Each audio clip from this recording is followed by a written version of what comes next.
Hello everyone and welcome back again to the linear algebra component of the Calculus and Linear Algebra series. Last week we introduced this idea of vectors in Rn, and towards the end we talked about the scalar product of vectors as well as the norm of vectors and how that related to the length of the vectors. And what I want to do now in this video is I want to talk about properties of the scalar product as well as kind of a geometric meaning of the scalar product in certain situations. And this will lead to this idea of when two vectors are orthogonal. So let's go to our tablet. As I said, in this video we're going to talk about orthogonality and properties of the scalar product. So the word orthogonality, this might be a new word to you or you might have seen it before, but it's effectively kind of a generalization or a notion of talking about when two vectors are perpendicular. So let's just kind of, as a kind of background, let's just recall that we can write the scalar product u dot v for two vectors in Rn as the norm of u times the norm of v times by the cosine of the angle between them. And here where u and v are vectors in Rn. Now, if we think about, for example, in the situation where they're vectors in R2 or R3, say, when would these two vectors be perpendicular? Well, those two vectors would be perpendicular when the angle between them is pi over 2 or 90 degrees. And in that situation, when theta is pi over 2, we would get that cosine of pi over 2 is 0. In other words, u dot v is 0. So what we see is that if the two vectors are indeed perpendicular, then the scalar product is equal to 0. So this leads us to an idea of what we call orthogonality, which is exactly the same kind of notion. If the scalar product is 0, then we say the two vectors are orthogonal. So let's write that out in terms of our definition now.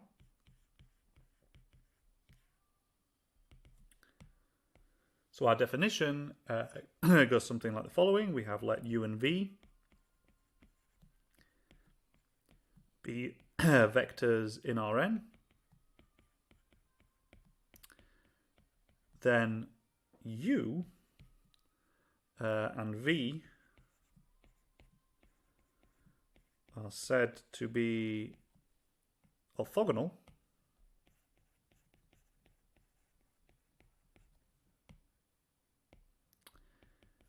if u dot v, in other words the scalar product, is equal to 0. So that's what we mean when we say two vectors are orthogonal. So if they're orthogonal, that means that the scalar product is equal to 0. Well, the scalar product is equal to 0 means that they're orthogonal. So it's kind of a generalized notion of perpendicular. And there's a kind of remark that I'll maybe note here. There's a term for, so say we had one vector u, so if u dot v is equal to 0 and say the norm of u is equal to 1, then it is said that u is, and we say the word orthonormal.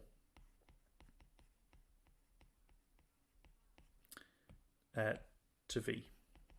In other words, it's just the situation where they are indeed orthogonal, or this vector is orthogonal, but it also has a unit length. In other words, its norm is equal to 1, which is particularly useful when discussing things like basis vectors.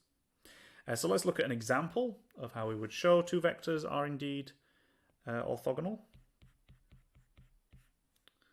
So our example that we've been that I've given in the notes is we let u equal 1, 1 minus 2 and v equal the vector 3, 1, 2.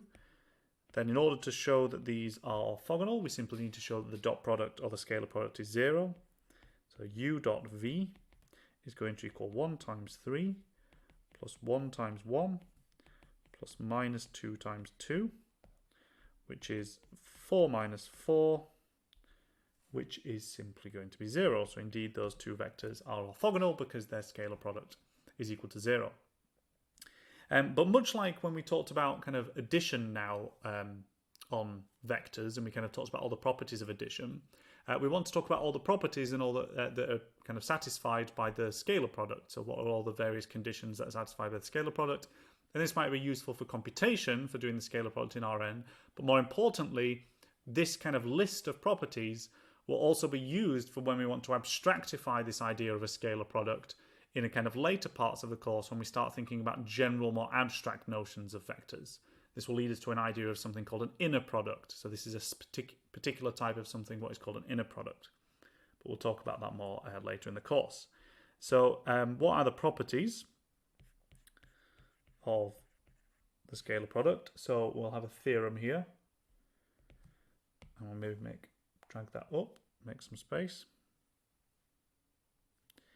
Okay, and the theorem goes something like we need to take three vectors, so like u, v, and w be vectors in Rn. Then what are the conditions that the scalar product satisfy? Well, the first one is that the scalar product is commutative, that is u dot v is equal to v dot u. That's true for every u and v in Rn. The next one is that it distributes over addition, that is u dot v plus w is equal to u dot v plus u dot w. Our third one is kind of an idea of distribution, distributivity across the scalar multiplication. So if we have cu dot v is the same as c times u dot v. And the final one is just a notion about positivity and when the scalar product is equal to 0. So we have that u dot u is strictly greater than or equal to 0 and u dot u is equal to 0 if and only if, this symbol here just means if and only if u is equal to the 0 vector. So each of these is proven in the notes, but I won't go through all of them here because they're a little tedious. I'll just go through, say, point 1. The others are fairly easy to prove. You just need to go through the calculations, or again, you can just look at those in the notes. So going through the proof of 1, we want to show that the scalar product is indeed commutative. So let's define u to be the vector u1 through un, because it's a vector in Rn, and let's v equal the vector v1 up to vn. Then it follows that u dot v is u1 v1 plus all the way up to un vn. And because these individual components here within the vectors are simply just real numbers, and we know that the multiplication of real numbers is commutative, we can write this as v1 u1 all the way up to vn